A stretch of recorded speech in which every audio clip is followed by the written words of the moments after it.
大家好，咱们这一期聊聊男明星邓伦他的紫微斗数命盘。那我会从3个方面给大家分析一下。第一个是邓伦的整体的性格，第二个是他2022年就是3月份出事儿了嘛，他有一个偷税漏税的这样一个风波。那我们从命盘中怎么可以了解这些信息呢？第3个呢，就是因为在我们紫微斗数里面，他是一颗紫微星座命的男明星，所以从他的这个命盘的格局，我们来看一下发迹的紫微星的人，他大概其的人生的一个走向。那对于紫微坐命的朋友们也是起到一个可以参考的这样一个效果。那我们看一下邓伦命宫是做紫微化权、天相、文昌、陀罗加铃星。那我们可以看到紫微是一颗吉星，天相吉星，文昌吉星，陀罗铃星都是凶星的这样一个状态。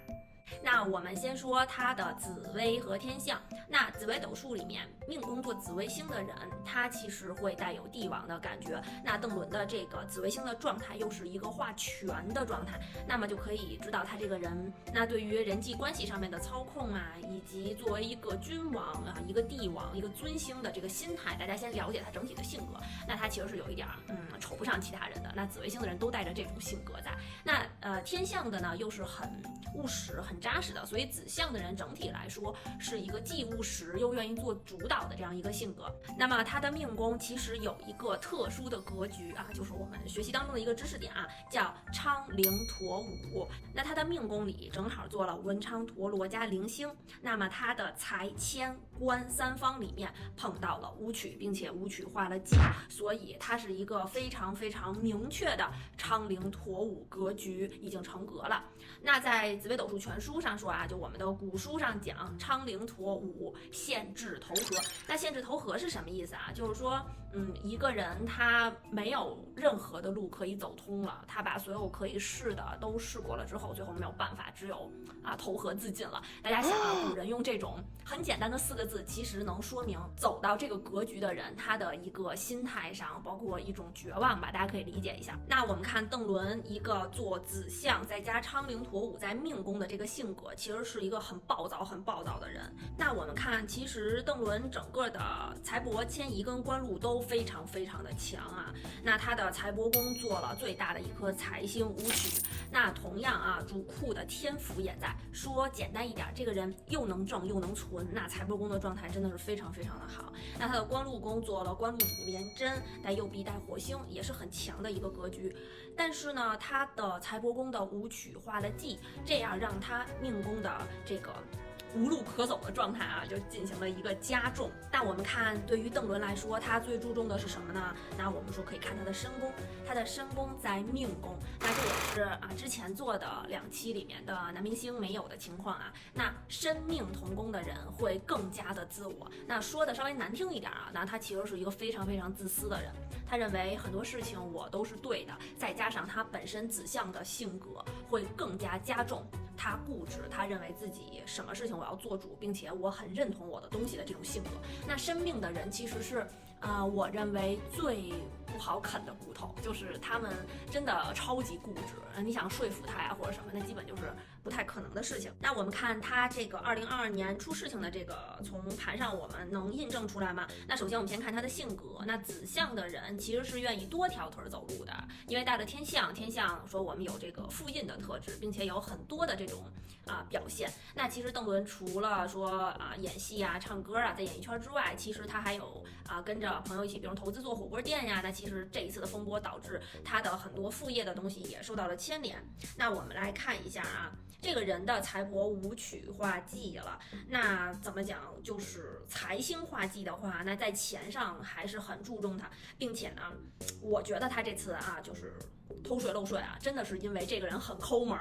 他这个不能舍掉财。其实我觉得咱们就是随便聊一聊我觉得娱乐圈肯定有很多人都会有这种情况，但是有一些人在关键的时候是愿意把这个钱散出去的，所以他保了一个平安。但是呢，我觉得邓伦的整个这个盘在我看起来是一个不舍得去散掉这个钱的人，所以最终导致这个消息被爆出来，然后身败名裂。那大家看一下他财帛宫的情况，本身财帛宫武曲化了忌，那财帛宫的宫干、丙干引起了他官禄宫的廉贞化忌。那廉贞又在官禄宫，其实它有点像一个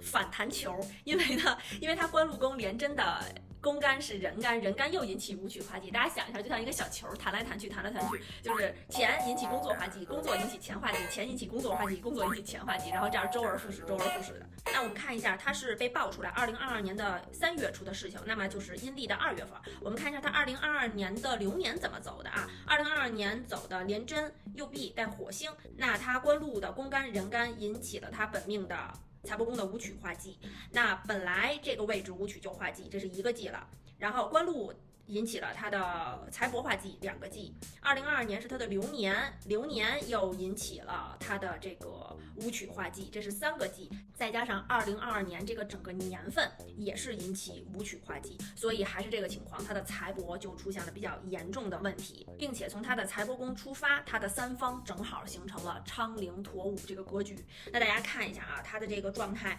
整体2022年其实都不是很好。然后我们再看它阴历2月份，就是它流月的状态，阴历的2月份，它的财帛宫直接走地空地劫，所以我们看到最终的结果是什么呢？就是它在2022年的时候直接被罚款了1.06亿。那我们说听起来1.06亿还真的是挺多的哈，光罚就罚了这么多钱，那他得挣了多少钱？那他为什么挣钱挣得多呢？那是因为人家财帛宫做了五福，好吧，武曲加天府，那是一个超级强的组合。如果不化忌坐在财帛，那就是1等1好的财帛宫的样子。那第3点，我们说这个，因为我们之前没有讲过紫微坐命的人的性格啊，以及说我们这个邓伦到底是怎么发迹的呢？那邓伦有一句非常著名的名言，叫我志不在石家庄。那我们就知道，你看他这个人还是有一定的野心的啊，希望去冲破自己的原来的生活的状态。这位男子到底是怎么发迹的呢？那我们看2012年他拍了《花非花，雾非雾》这样的一个影视剧，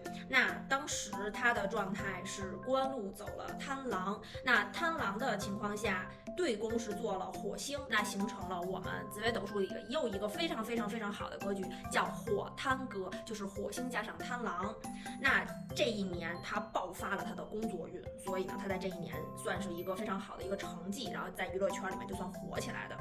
那火贪格同样啊，除了发迹以外，还带着另一种就是破坏力，我们讲叫爆发和爆破。那无论是在工作中还是在钱财中，如果你碰到火贪格的时候，你会觉得哇真好，就感觉运气一下就来了。但是呢，你不要觉得这个东西会持续，毕竟火星是一颗凶星，对吧？那贪狼也不是一颗吉星，它算一颗不吉不凶的星星。所以当它们2颗星星凑在一起的时候，你会发现它会爆发，同时它也带有着破坏力。那我们再看啊，2016年是他演《欢乐颂2》，那当时我记得《欢乐颂》其实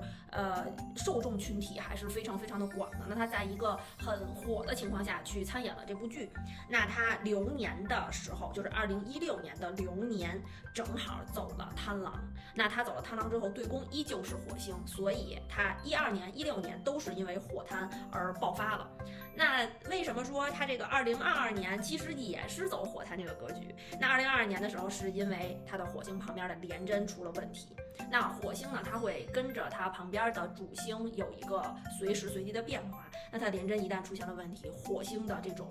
爆发就变成了爆破，所以就变成了破坏力很强、毁灭性的打击。在他的2022年，他在2012年和2016年的时候，其实是吃到了火贪这个格局的红利，但是在2022年也是因为火贪的这个情况，加上他本身命宫昌陵驼武的这种很容易碰到限制投合的状态，所以导致他2022年彻底的就在娱乐圈里，现在应该算是劣迹艺人吧，应该就是淡出了娱乐圈。那好，那今天我们紫微斗数解邓伦的命盘就到这里了。那还是老规矩，送给邓伦一首打油诗：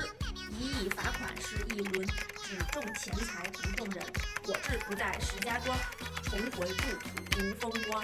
那在这边谢谢大家的一键3连和支持，也希望大家订阅我的频道，然后后面再继续给大家做更多明星的紫微斗数命盘的解析。那今天就到这边了，大家拜拜。